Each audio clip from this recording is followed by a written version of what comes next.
All right, so in respect for the Broncos game tonight, it is 6 o'clock, and if people are late, I apologize, but we are starting on time. I'm James Orr.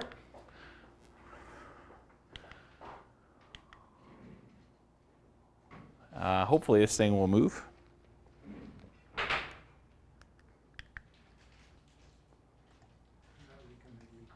There we go. Hopefully this is recording. So this is College Nomad Overview. The website address is right here in case you want to go watch the recording or do the handouts or stuff like that. You should have handouts tonight. Everyone have a pen? You guys have pens? Here. Lynn, do you have a pen? Oh, you got one? Perfect. Cool. All right, so next slide. Who are you? And what is the average cost of college for 2015-2016 school year? Tuition and fees only. So let's start with Tammy before she leaves. Tammy, what is the average cost of college for 2015-2016 school year nationwide, tuition and fees only? So in-state or out-of-state tuition and fees? I just used average. I think it actually says what it is in a second, but I'm asking, doing a poll. For the entire school year? Yep, school year. I'm going to say $20,000. $20,000, tuition and fees, not including room board. Correct. That's Okay, my guess. awesome. And who are you? I'm Tammy Orr. Ah, perfect. Allison, you're up next. I am Allison Thompson, and I know they increased tuition for this year, at least at CSU, but I don't know. Honestly, What's your guess? What do you think the average cost of college is for 2015-2016? This class is about paying for college, and so we're trying to get a 25 to 30K, I guess. 25 to 30K? Yeah. Okay, cool. That's awesome. Thank you. Welcome. Lexi? I'm Lexi, and my guess would be maybe $18,000 for in-state, maybe $40,000 for out-of-state. Okay, so somewhere between 18 and 40. It's a pretty wide range, but this is good, right? I mean, because part of the thing is, what is the cost of college? And trying to plan for it is really hard when you don't know what number you're trying to hit. And we're going to talk about a couple of things here in a minute about that. Thank you. Welcome. Lynn, what do you think? Who are you, and what is the average cost of college for 2015-2016 school year? Couldn't tell you 2015, 16, but 1967 it was about 7,000. Okay, fair enough. Okay, so here it is. Ready? According to the College Board, the average cost of tuition and fees for the 2015-2016 school year was $32,405 at private colleges, $9,410 for state residents at public colleges, and $23,893 for out-of-state residents attending public universities. So somewhere between about 10K and 32K, 33. Pretty wide range. Okay. I want to point out though that does not include room and board. How much do you think room and board is? A lot. It's like an extra 7K. Yeah, so my thought is, it's probably around $600 a bedroom, just kind of really rough math, plus some utilities. So another couple $100 a month maybe in utilities. So maybe $800 a month for the room part. And then food. What's that? Plus a meal plan. Plus food. So food might be another, I don't know, $600, $800 a month, somewhere around there. $7 for a meal at CSU. Yeah, so it's somewhere around, $1,200-ish per month. So another $12,000, $14,000, somewhere in that ballpark, to give you an idea. So it's somewhere between $25,000 to maybe $45,000, somewhere in that ballpark. Kind of a good estimate. So let's talk about the upcoming classes. So in next week, next Thursday, we have the Fixer Upper Nomad overview. I have not written a presentation yet. Traditionally, I have taught not to do the Fixer Upper Nomad model because when you buy a property that needs work, with Nomad, we're trying to minimize how much money you put down. When you have to fix up a property, you need to put more money into the deal. And so you end up investing more into the property instead of minimizing that down payment. So it requires more. There's one exception though. When we taught the class on lease option exit, selling a property after year 2 or 3 or 4, we actually get that money back. And if you bought it at a discount and you built up some equity in it, you end up getting that money back plus the profit, and you can use that for down payments in the future. And so that's going to be the exception, and we're going to talk about that in the Fixer Upper Nomad model. That's going to be next Thursday, September 15th. Class after that is Understanding Appreciation, Guide to Building Wealth with Real Estate Nomads. And that's going to talk about what appreciation is, what historically appreciation has been, And what happens with Nomad if you either have negative appreciation or property values going down, or if appreciation doesn't happen, property values stay the same. And then we'll talk about what happens if we see extreme appreciation in Nomad, which is all just really fun because it looks like amazing. But really, what's the key if property values stay the same? You buy a $300,000 property today, and it's worth $300,000 in 10, 15, 20, 30 years. What happens? What does Nomad look like? And we're going to talk about that at that next class. And then the class after that, on Thursday, September 29th, we're going to do the class on return on equity for Nomads. We a lot of times have been talking about return on investment. If you're putting 1% down, $3,000 on a $300,000 property, or you're putting 5% down, $15,000 on a $300,000 property, we usually look at what our cash flow is and what our appreciation is and what the debt paydown benefit is and what the tax benefits are. Did I mention that twice? So there's 4 of them, whatever I didn't mention. So we look at what the return is on that initial investment. But what happens over time when the equity you have in your property grows from that 1% or 5% down, and all of a sudden you have 20% or 25 or 30 or 50% equity in the property? What return are you getting on that equity? Because you could, in theory, sell the property, take all that equity, and reinvest it somewhere else. And in those cases, maybe it's better to do that. And so we look at return on equity as a number to find out what happens over time. Does that make sense? So we're going to talk about return on equity on Thursday, September 29th. If you want to see the full schedule, you can go here. And of course, you have handouts, so you usually have them afterward. But tonight, I printed them out for you guys so you have them in front of you. There's a couple slides in here where it'll be helpful if you want to take notes. That's why I did it. So, any questions on upcoming classes? Sweet. So what is Nomad? Lynn, you could probably teach this slide at this point. You've seen it so many times. So what is Nomad? Nomad, buying a house, occupying it for a year, getting a renter, and after 1 year, and buying a second house. Yeah, so pretty much we're buying a house. We're going to move in because we're going to live in there as an owner-occupant. After we've lived there for a year, we're going to convert that property to a rental, and we're going to buy our next property, live in it for a year, and then convert that one to a rental. We're going to repeat the process until we finally hit critical mass and we have the number of rental properties that we want to have. That's really the model. Why are we buying properties and moving in? Why don't we just buy rental properties, Lynn? Well, it says, because of investment. Investment loan. Yeah, so basically, if you wanted to buy a rental property and not move in, you'd have to put up 20% down or 25% down, depending on the lender you did. If you do owner-occupant, what could we get in with? Really light. We could get in with how much, Lexi? Yeah, like 3% as a minimum. We could do 1% in some really rare cases on the first property, and on the subsequent properties, properties 2 through 10, we could do 5% down. So it's a lot less than having to come up with 20% down. In fact, if you think about it, you could acquire all 10 rental properties for about the same amount of money as it would take to acquire 3, right? Because basically you need 20% down on the first 3, so that'd be like a 60% of the value of a house, or you could do 5% for 10 properties, which is about 50% of the price of a house. So you can acquire a lot more properties by doing that, and you're much more leveraged when you do it that way, okay? So basically, as Lynn pointed out, buy a house as an owner-occupant, live there for a year, then buy a new home, convert the previous to a rental, and repeat the process until you achieve your financial goals, whatever that is for you. Whether it's 1 property or 10 properties or 15, doesn't matter. We usually model it at 10, but you could stop early or you can continue on beyond 10. It doesn't matter, okay? Any questions on what Nomad is? I'm flying tonight, guys. Broncos game is starting in like 20 minutes. Watching the clock. All right, so college Nomad overview. That's what we're teaching tonight. This is based on one of the reasons I can compress the class is because I'm going to use all of the same numbers and assumptions as we taught in the Catch-Up Nomad class. How many people went back and watched the Catch-Up Nomad video? Anyone watch it? Okay, so the Catch-Up Nomad one is about people that are late for retirement. They wake up one morning, they're 40 years old, they haven't saved enough for retirement that they want to, and now they're going to use Nomad in order to get caught up. The good news is I'm using all of the same assumptions, so all the time I took in that video to go through, is this reasonable, and so on, I went and I explained all that in the Catch-Up Nomad class. They're all the same. I'm using the exact same numbers for the college one so that I don't have to go explain all that stuff again. So you can go and watch the video for Catch-Up Nomad, or you could also go to this website address. It's a shortened URL that if you go to this website address, it pulls up the calculator page with all of these numbers pre-filled in for you. Okay, so you don't have to go and re-enter them all. You're welcome to go and change any of these numbers. You say, hey, listen, James, you're crazy.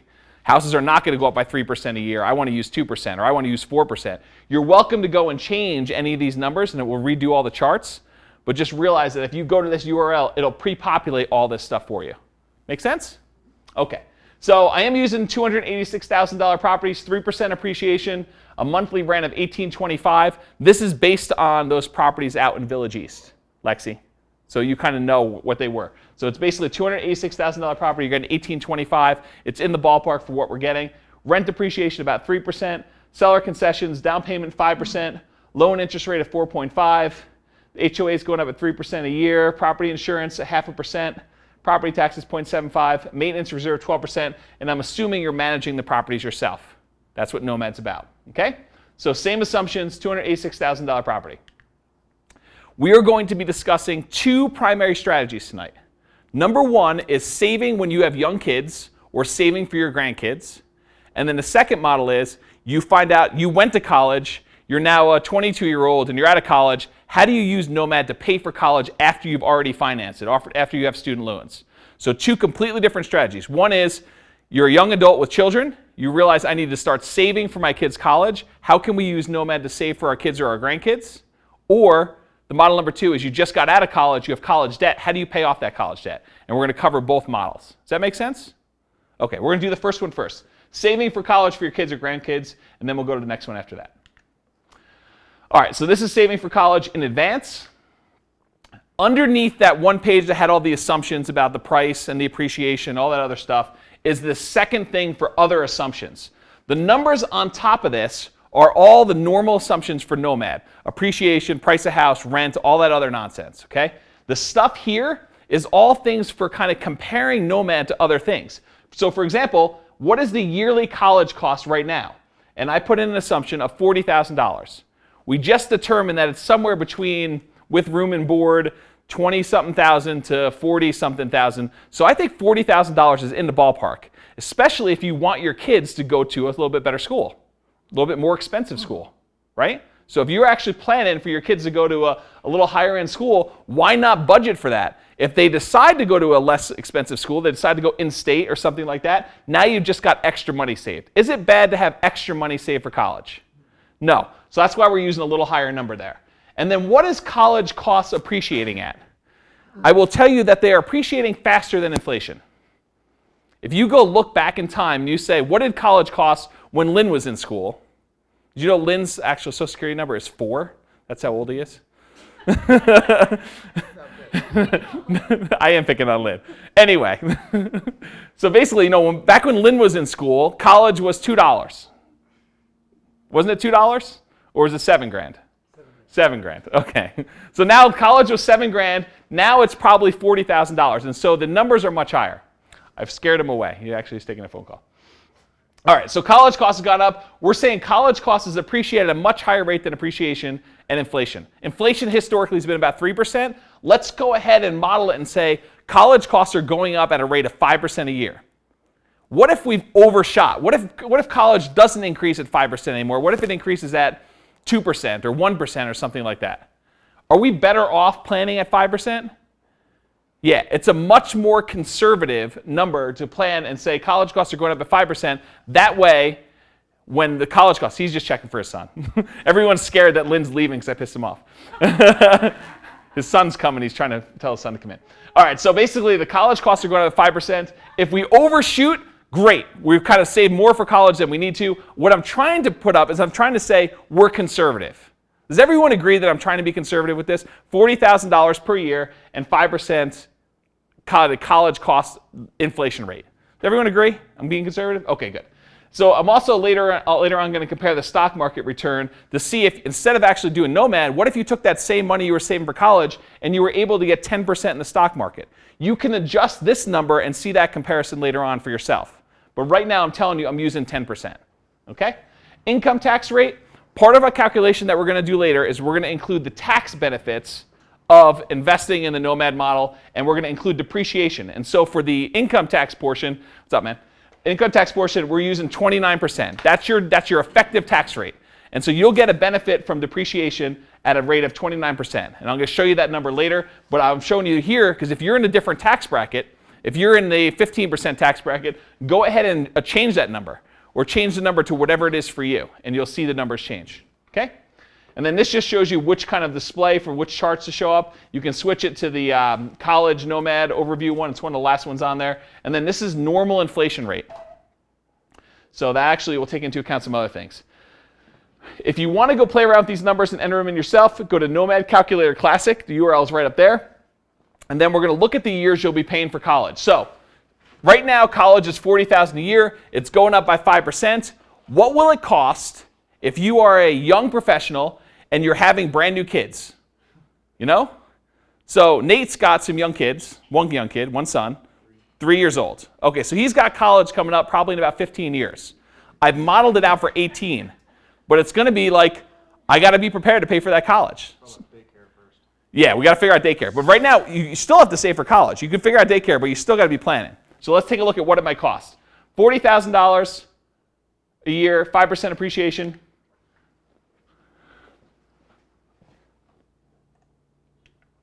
So here's what it is.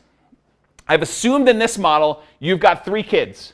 Kid number 1, kid number 2, kid number 3. And they're going to be staggered apart a year. So you were busy. 1 year you had 1 kid, next year you had another kid, third year you had a third kid. So 18 years from now, your first kid hits college. How much is college that first year? $40,000 now, 5% appreciation. 18 years from now, how much is college per year? $91,000. That's crazy. Ice cream cones are like $50. Yeah, and ice cream cones are like $50. Really, I mean, things have doubled. They've more than doubled in value. It's gone from 40 to 91. So, you know, going to the movies is going to cost you $20 per ticket. Okay? So $91,681 year 1 of college. The next year, and by the way, this is the total for the year. So you need $91,681 the first year in college. Year 2, you've now got 2 kids in college. College now costs $96 and $96 for a total of $192 that year. $200,000 for that year in college. Year 3, $101 all the way across. You've got 3 kids in college now, $303. Year 4, $106 all the way across, $318. Good news is 22 years from now, hopefully, your kid's on the 4-year plan, not the 5-year plan, and they're actually out because now you're not paying for that. If they did pay for it, you'd have to have another $100,000 plus in here. 111, so 222, and then by the time you're in year 23, you only have 1 year left with 1 kid, 117. Now this model, you could look at it flexibly because you could say, I only have 2 kids, but one of them is getting an advanced degree. So the numbers are really similar because you got 4 years here, 4 years for the advanced degree, and this one is the other kid. So you could sort of look at it very similarly, right? Make sense? So the total amount you need for college for 3 kids, $1.2 million. Yes? And so the average salary like today is like $45,000 a year or something like that? Yeah, so let's say it almost doubles. So everyone's making about $90K on average there. That's 1.2 in inflated dollars. Correct. So in today's dollars, though, it's basically just using the math over again. It's like a little bit more than double. So right now, it's like $600,000. And think about it this way. It's $40,000 a year right now. 40, 40, 40, 40 is $160,000 per kid. Now you got 3 kids. It's almost $500,000 just right there. Sounds like a birth control class. This is a birth control class. Sorry, Nate. Military enlistment class. Military enlisted. That could also help too, right? I got the booster. It worked good for me. Now the good news is I got a plan for y'all because we're going to show Nomad and how to pay for it. Okay? But I just want to show you what the numbers are because they're staggering. And if you don't think about it and don't plan, it's going to be a bummer. So let's take a look at what this looks like. So how much do you need to invest in order to do the Nomad model in order to completely pay for this? So you would need to put in $14,300 in year 1. That's your down payment, assuming a 5% down payment. We've talked in previous classes, if you remember, didn't we do a class where I showed you how you could do this with 1% down? And then how you could leverage that 1% down and do the rest of your 9 deals with nothing more out of your pocket. Remember this? Was anyone else here? Were you here for that class where I went to Crazy Town? You mentioned it in a class I've been to, but I don't think there's a whole class on it. Yeah, so I went into detail in how to get the down payment for Nomad class, where I gave out the colored handout. Were you here for the colored handout sheet? Oh, you missed that class. Go watch the video. I'm going to mention it here again, but there was a video where I walk people through. It's actually going to be the name of a book. The class was how to get down payment for Nomad. And I'll show you, there's a slide with the URL on it, or it's in your book. So the name of my new book is going to be how How to build a multi-million-dollar real estate portfolio with passive income starting with $3,000 or something like that. Because really, that's what the model is. You use lease option exits and you use the lease option payments in order to do your down payments for future properties. And I walk you through how to acquire more than 10 properties doing this model. And all you need is that first down payment of $3K. Now you got to hustle. It's not like a plan where you can sit back and passively do it. It is definitely a trading work instead of down payment type of model. Okay? But I outline how to do it. But using more of a plain vanilla Nomad model, not the lease option exit, not getting crazy, if you were to go to just invest all the down payments, this is what you'd need. You need $14K the first year, almost $15K year two, and a little bit of negative cash flow. The red lines are the negative cash flow amounts. But you need down payments for the first 10 properties. The 10th one, you need about $18,000 and change. The rest of them range from $14,000 to $18,000. And then you need about, probably almost $1,500 to $2,000 in negative cash flow each year in order to get there. Now, total amount invested, it's on the next slide. I'll tell you what that is. But I will tell you, it's better than having to come up with $1.2 million to pay for college. Make sense? So the total amount invested, this just keeps adding them up. By the time you're ready and you're done with everything, it's about $170,000, $180,000 total. And that includes your housing, because you're living there. Okay? And you're getting some cash flow to help supplement that. I'll show you that too. So really, you're going and you're doing this, you need about $180,000. Watch the How to Get Down Payment for Nomad and Little Down Nomad for information on how to minimize the amount needed. This is like plain vanilla. So if you have this amount, some people that have $180,000 in their retirement account and they're like, okay, I want to do this model and pay for college for my kids. How can I use that money? This is how you do it. If you're willing to work and hustle, have roommates and stuff like that, you can do it with a lot less, like $3,000 less. Meaning not $3,000 less than this amount, but $3,000 total. Okay? So this is the whole thing, the amount of down payments. $180,303 total invested over the first 12 years, and that gives you the sum. You'll notice you're not investing anymore after year 12 in this model. You basically put the money in the first 12 years, and then you're done. Cool? Any questions on this? Sweet. All right, so accessing Nomad funds. So you've done the Nomad model. You've gone out there, you put in $180,000, you've acquired 10 rental properties, and now you're getting ready to pay for college. How can you get at the money in order to pay for college? Ideas. What are the ideas? What do you think? Cash out refinance. So don't sell the properties, but go ahead and borrow the money from the equity you have in that. That's one way. I like that model. It actually works. What else? It's a really simple one. What's the most obvious one? You've got 10 properties. They've got equity in them. What could you do with properties to get money out? You could sell them. You could just sell them off and actually take the money. I don't like that one. Why don't I like that one? Taxes is one reason, but what else? You're getting rid of the asset. The asset's going to keep producing income over time. You're basically saying, okay, I'm going to kill the golden goose. I'm going to say, give me all my money out now. I don't want this investment anymore. I think that's not a good idea. And then what's the third way? Borrow for college, go get student loans, and let the cash flow from the properties pay off the student loan debt. Right? They want to loan you money for college. But you've got these assets that are throwing off cash flow. You could use the cash flow from the properties now to pay the student loan debt. So go borrow it and then use this to pay those loans. Tell your kids, I'm going to help pay for college. This is how we're going to do it. You're going to get student loans, and then I'm going to use cash flow from these rental properties I have, and I'm going to pay off the student loans for you. Okay? So that's one model to do it. So sell the properties, lose the asset and cash flow. Not recommended, in my opinion. Borrow against the equity in the properties. Still get to keep the assets. You reduce your cash flow. Or number 3, borrow for college and let cash flow pay off student loan debt. It's my favorite. You keep the asset, you keep the cash flow, but you use it to repay student loans. Once you're done repaying the student loans, though, what do you still have? You still have 10 properties. Could you then use those for your retirement? Totally. And so I like that model for that reason too. Okay? That's how we, access Nomad funds in order to pay for student loans. Let's take a look at some other stuff. So sell the properties. Let's take a look at some of the slides here. Is there enough equity in your properties? You went and bought a property year 1, you bought another property in year 2, year 3, year 4, all the way up to year 10. Now you have 10 rental properties. You then hold those for 8 more years while your kids are getting ready to go to college. And in year 18, do you have enough equity in your properties to pay for college? You need about $1.2 million total. And it's actually over the next 6 or 7 years, year 23 or something like that. Do you have enough equity in your properties to pay for college doing that? What do you think? Let's take a look. The equity you have in your property equity and cash flow. Cash flow is down here, equity is up here. You have $2.519 million in equity. And my definition of equity for this slide is the value of the property minus what you owe. So what am I missing?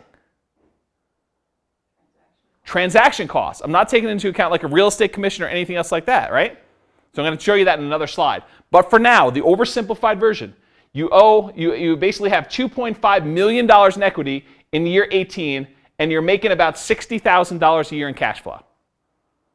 So do you have enough money to go sell the properties and pay for college? 3 kids. Or 1 advanced kid and 1 not so advanced kid. Right? I mean, 1 kid that's going to college for 8 years and 1 that's going for 4. Basically 12 years worth of college. Let's say it that way. However you want to divide it up. 2 kids with master's degrees, or 1 kid with a medical degree and 1 kid with just regular college. I mean, who knows?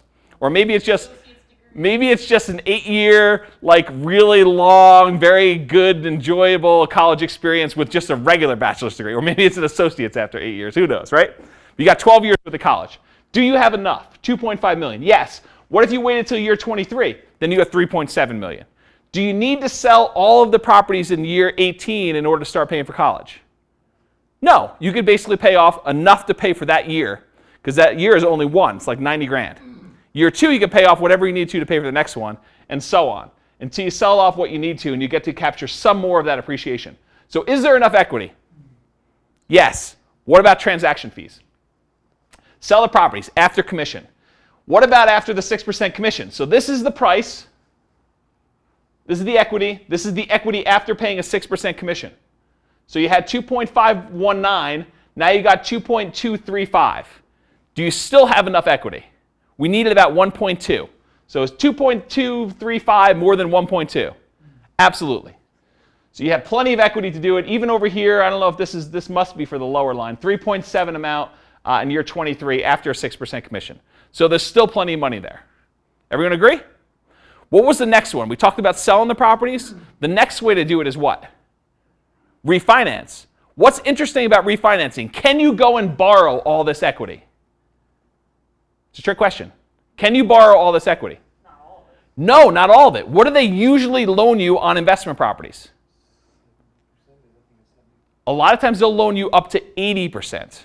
So I modeled it based on 80%. So if you want to do a cash out, they won't loan you the 95% like we did when we purchased, right? Because they're not owner-occupant anymore. You don't live there. Now they're willing to loan you up to 80% of the current value. Okay? So what is the 80% of equity? It's obviously not this number, because this is basically 94%. So how much can you actually pull out if you only did an 80% loan cash out? Well, let's take a look.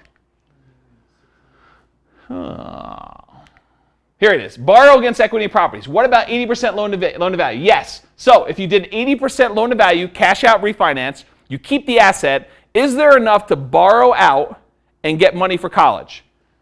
You have 2.5 in equity. If you did 80% of your property value loan to property value, you could borrow 1.57. Is 1.57 more than 1.2? Sweet. We have enough equity we can borrow, and we do not need to sell the properties. In fact, we don't even need to refinance all of them. We could refinance 6 or 7 or 8 or whatever it needs to. Bless you. Okay? So your equity number is based on both the debt pay down and the appreciation? Yes. Yeah, basically you take the current loan balance and what the current value of the property is, and you say 80% of the current value of the property, and you're paying off that underlying loan. How much equity do you have? Yep. Kind of cool, right? All right. So, year 23, you have 2.67 million. Pretty good. Monthly payments on student loans. So we talked about selling the properties. We determined that while it's probably not the best plan because you lose the assets, there's plenty of money to do it. Model number 2 is you can go borrow the money, and at 80% loan to value, there's plenty of money to do it. Now let's take a look at the third one. The third one is monthly payments on student loans. So this shows you the cash flow after all expenses, including, I think we did 12% maintenance. Do you have anyone have their sheet? Let's look at the assumption at the beginning. So the assumption at the beginning says we are doing 12% maintenance. So we're assuming 12% maintenance, 3% vacancy. The mortgage payment taxes and insurance going up at 3% a year, and by year 18, you've got about $60,000 a year in positive cash flow after all expenses. Okay? Is that enough to make payments on student loans? Depends on how much. I mean, if they're going to a $100,000 a year school, it may not be enough for the whole thing, right? They may only have enough to significantly supplement what's going on. But what's good is it goes up every year. So next year it's 68 grand. You have $8,000 more you can put towards student loans. Now you have 75 grand in year 20, 83 in year 21, 91 in year 22, and 100 grand in year 23. So it's helping. Every year you're getting more and more money to pay off student loans. Okay? And maybe you go on a staggered or whatever they call it, where they kind of gradually increase the amount of student loan payment that you have. So you could do that. Okay? But now you start having enough money to do this. Okay? Any questions on the monthly payments? Can you see how you can pay for student loans using the kind of surplus cash flow? And what if you were really short? Could you go refinance one property, pull out 50, 60, 70, 80 grand, and use that to supplement the cash flow that you're getting from the properties otherwise? So you keep 9 of them with the cash flow, and maybe you need a little help with student loan money for monthly payments, so you go refinance one. Could you do that? Sure. So you could do that if you needed to kind of supplement. If you couldn't do the staggered payment or the monthly payments were higher than what you could afford to do. Cool? All right. So investing for both college and retirement. What I'm trying to point out here is the down payments and the negative cash flow that you invested early on, that, that kind of $15,000 you needed for the first property to buy and the negative cash flow you had, really that's not just saving for college. Because if you start thinking to yourself, man, where am I going to come up with $15,000 every year in order to go do down payments on these properties? That seems really steep. I'm supposed to be saving for retirement. I'm supposed to be saving for college. I've got daycare. I've got all this other expenses that I've got, car payments, whatever it is. So if you realize, though, this is not just college. This is college and retirement. So now you can look at it and say, I'm really going to help my kids pay for college, but as soon as I'm done paying for college, I still have those assets. And by the time I'm done, I used up the cash flow in order to pay their student loans for the next decade, year 18 through 28 or whatever it is. But by the time I'm ready to retire, now I've got all the cash flow for myself, and I've got, whatever the equivalent of 10 $300,000 properties is in 30 years from now. A lot of asset there. Okay? So the down payment savings is both college savings and retirement savings. So if you're budgeting for both, they can now be combined. Use cash flow from your Nomad properties to pay for college. When you're done paying for college, you still have that cash flow, and then keep the assets so you still have cash flow for retirement and the equity in the properties as well. Cool? All right, College Nomad overview. This is paying for college afterward. So again, now we talked about you've got young kids, you're trying to save for college, you've got 18 years to plan. Now you don't have 18 years. You're 23 years old, you just got out of college, and you've got college debt. How do you use Nomad in order to pay for those? Pay for the student loans you have. Let's take a look. So this is the cash flow you have in the early years. In the previous cash flow numbers, what I ignored was the benefit of depreciation. You get tax benefits from owning real estate. And for the sake of simplification and making the presentation go a little bit smoother, in the previous numbers, that's $60,000 a year in cash flow, I did not take into account any depreciation numbers, any tax benefits. For these numbers, I did. Okay? So for here, in year 1, why do you have 0? Anyone know? You're living in the property. Very good. In year 2, you have a little bit of cash flow. Not very much. Whatever that is, $1,500. And most of that, honestly, is depreciation, this tax benefit. Right here, in year 3, you've got $3,700. Year 4, you've got $64. Year 5, you got $96. Year 6, you got $13, $18, $23, $29. And by year 10, you're up to $35,000. This is extra cash flow that you can use in order to pay for student loans. Now, in order to do this model, you still need those down payments. But what did we talk about before? The model where you could buy the first property with $3 grand, and then you hustle, and you use lease option exits in order to do down payments for all the other properties. So you could still do this same model with a one-time upfront payment of $3 grand, and then parlay that into paying your student loans back with the money from cash flow. Does that make sense? Okay? So Is really in year 5, 9 grand, almost 10 grand a year, is that enough to start paying off student loans? No, you're probably going to have to come out of pocket for some of them, but it's going to supplement.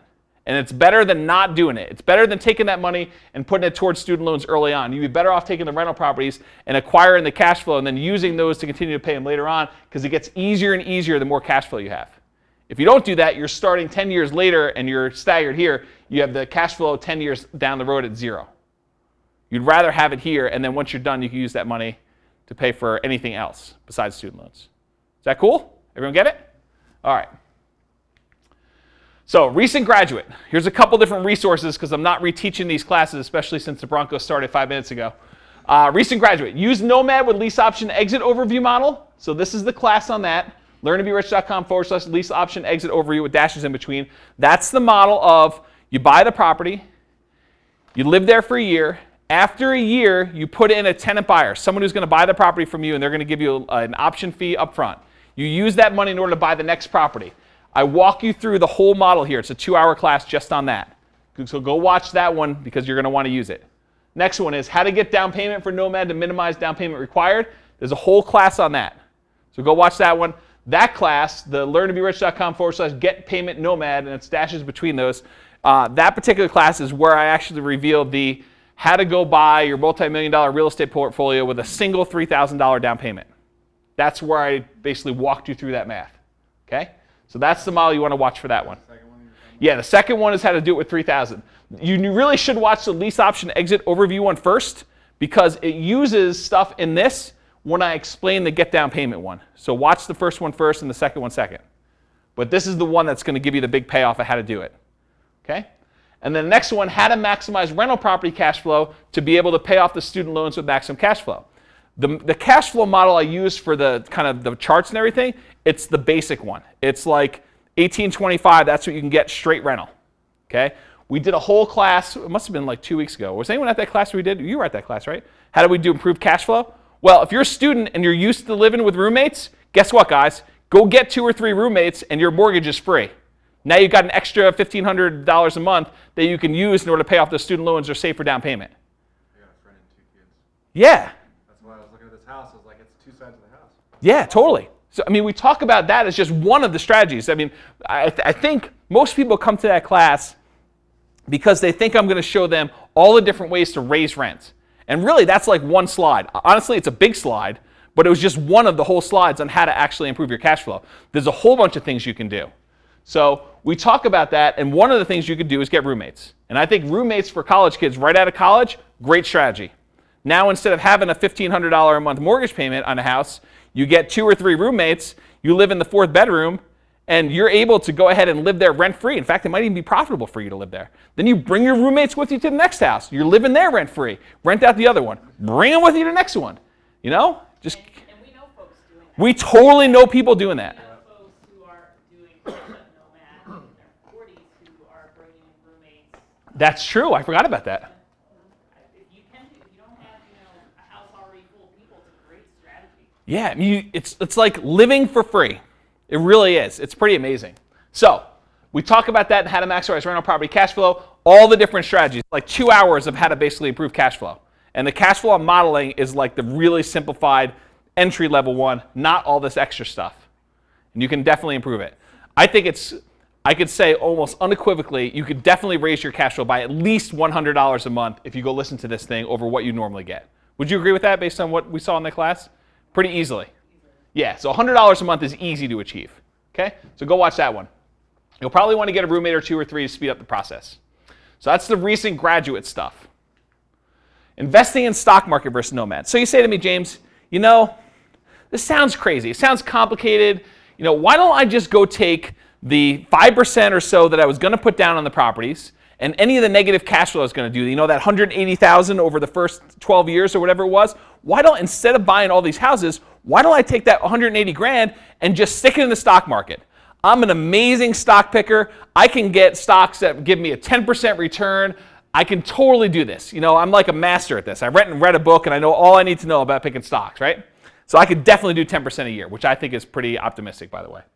So if you took the same amount of money and you invested in the stock market, that same amount of money that you did in Nomad in the stock market, that would include down payment and any negative cash flow, and you assume a 10% compounding return on your stock market return every year, I'm going to show you 4 charts on the next 4 slides, apparently, 3 slides. Number 1, stock market balance versus Nomad cash flow and equity. I'm going to compare those two. The difference between the stock market balance and the Nomad equity, and the difference between the stock market balance and the Nomad cash flow and equity. Because we've got equity in the properties, but we've also got equity plus cash flow from the Nomad thing. So I'm going to show you how they compare, just lines of what the Nomad and cash flow looks like and the stock market looks like. And I'm going to show you what the stock market balance versus the Nomad equity looks like, what the difference between those two are. And then I'll show you the stock market balance, Nomad cash flow, and equity. I'm going to combine cash flow and equity on that 3rd chart. And then number 4, I'm going to zoom in on years 18 to 23. Because that's really the years that we are paying for college later on. So I'm going to show you what the difference looks like late in the game at 18 to 23, and you'll see the difference. Okay? Everyone with me before I show you the charts? All right, cool. This is the difference between stock market and Nomad. Guess which one's on top? Nomad's on top. So Nomad's the red one, shows you your basically your balance of house equity and cash flow. Kind of crazy. Your blue line is your stock market. You took the same amount of money in stock market, you invested, and you got 10% return. This is the blue line. The difference between these two, graphically, is this little green dash line. The difference between what Nomad did and what the stock market did. And I'm going to show you what the difference is on the next slides. Okay? This one is showing equity and cash flow, but I'm going to break it out for you on the next slides. Everyone understand? So, this is the difference between Nomad and the stock market. Early on, not much of a difference. Okay? You don't have a big benefit.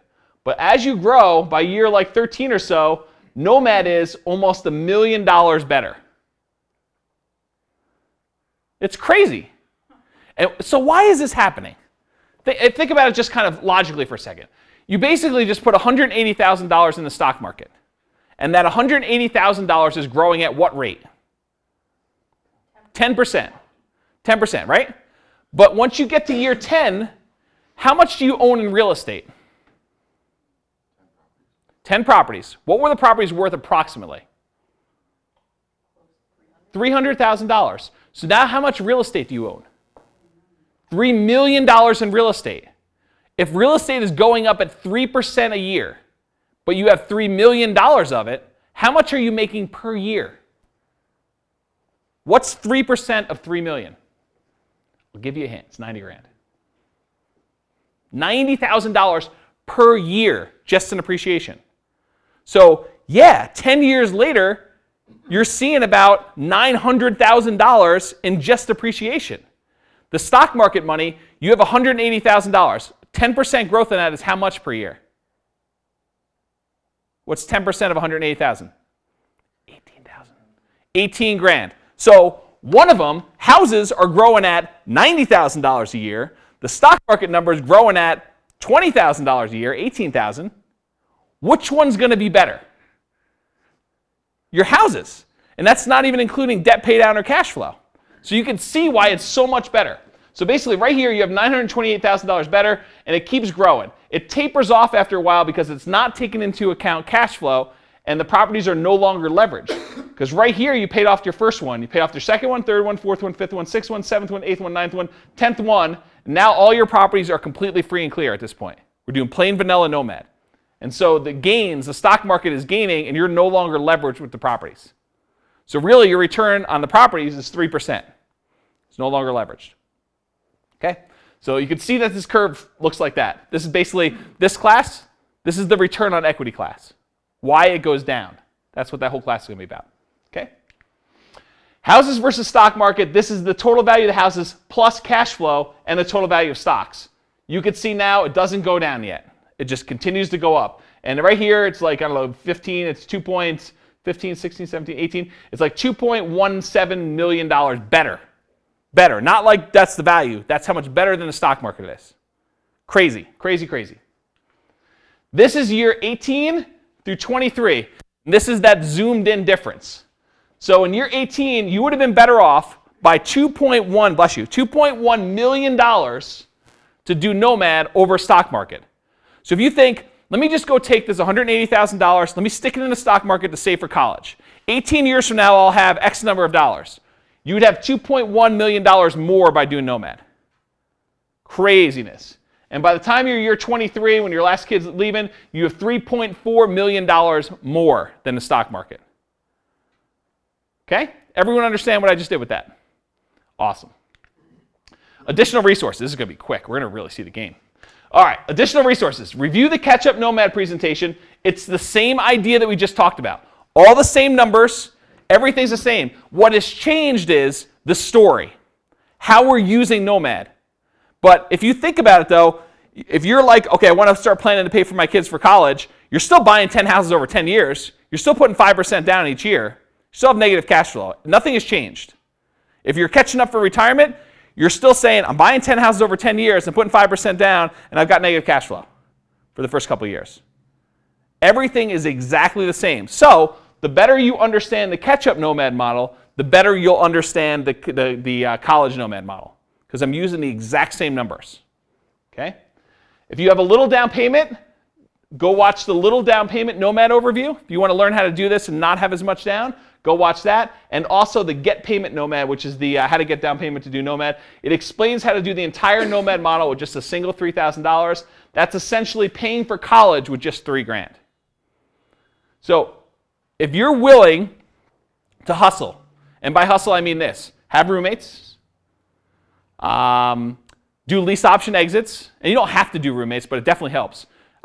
Do lease option exits, find tenant buyers, talk to tenant buyers, put tenant buyers in properties, screen tenant buyers, work with them in order to acquire houses, be willing to wait until you get a tenant buyer with at least 5% down. If you're willing to do some of that stuff, you can do this entire model with $3,000. The entire thing. But you got to be willing to work more than just plain vanilla Nomad. So you're converting, it's almost like the sweat equity version of Nomad, because you got to be willing to hustle. You got to be willing to go out there and do extra work and screen tenants and things of that nature. So you can do the whole model with $3,000. And if you want to improve cash flow, that whole maximizing rental property cash flow class is amazing for that. And I think pretty conservatively, I can tell you, you could definitely improve cash flow by at least $100 a month per property. I think pretty easily you can do that. Okay? But go watch that class and you'll learn different ways. Roommates is a big one. You know, for college people, you can get your mortgage paid for completely. You go pick, it's hard to do in Fort Collins with the 3 unrelated, but go pick one in a different city, get 3 other roommates, and your mortgage is almost paid for in most cases. Okay? All right, so those are the additional resources. Any final questions? Man, I might actually see the game. That's it, Q&A. With the stock market and the housing, if there's a decline and if there's a recession, stock market will go down, plus the housing market will go down. Sure, right? in some cases. So it's pretty much. I don't know if they're tied directly, but you know, when economies crash in and things like that, I would definitely expect to see a decline in the stock market and a decline in the real estate market. Yeah, and then you're buying through that period, hopefully, right? Yeah. And if you're using cash flow from the properties, then does it matter if the value went down that much? And real estate over a long period of time, it's very forgiving. We've not seen extended periods of time where real estate is kind of suppressed, especially in this market. You know, we've seen some other markets where we haven't seen a lot of appreciation, like these really low-end properties in places like Detroit and Memphis. You know, those areas, we're just not seeing, you know, historically really strong appreciation. But our northern Colorado market, very strong appreciation. Yeah, probably not always going to be as hot as it is right now. And we don't plan on that. That's not what we're modeling. Kind of good thing. We're not modeling 10% a year. We're modeling 3%, which I think is really reasonable. Our market historically, since the early 80s, has performed at about 4%. So I'm trying to use really conservative numbers. Okay? The only thing that makes me nervous is that I do mitigation, so I see the floods that people have, and you know, all the stuff that can go wrong. But you have insurance for that, right? Don't you mostly get paid for by insurance? Most people aren't coming out of pocket to pay for that, right? Right. So you could get insurance and you could have that paid for if you actually see damage happen to your property. And you're handy. So if you have like a little... Construction now. What's that? I'm learning construction now. Yeah, and so if you have something that needs to be fixed, you're not calling up and paying, you know, $40 an hour or whatever they're charging, whatever they're billing you out at. You're paying your own fees and you're kind of doing it. So you actually have an advantage in that way. Yeah. So Don't let That's fear. the only thing that would make me nervous. But I'm like, I found a property, I'm ready to buy it. I need to get out of it. I need to go. Yeah. That's like, so that's actually, I need to talk to you. I'm calling your friend tomorrow. Awesome. Yeah, whatever I can do to help you, I'm happy to. So, yeah, we should just get together. All right, any final questions? I really am going to get out of here for the game. All right, so Q&A. If you have questions and you want to get answers, there's two primary ways. If you're here in our local market, I'm happy to answer questions for you. If you're in another market, because I'm doing these classes and recording so people nationwide can learn about Nomad, ask your local real estate agent, lender, insurance agent, or sponsor at a local meeting or contact them directly. They have access to special training on Nomad and the local market knowledge and can answer your questions directly. Comment on the appropriate article on learnandberich.com. If you've got questions, I'm happy to answer them on there quickly.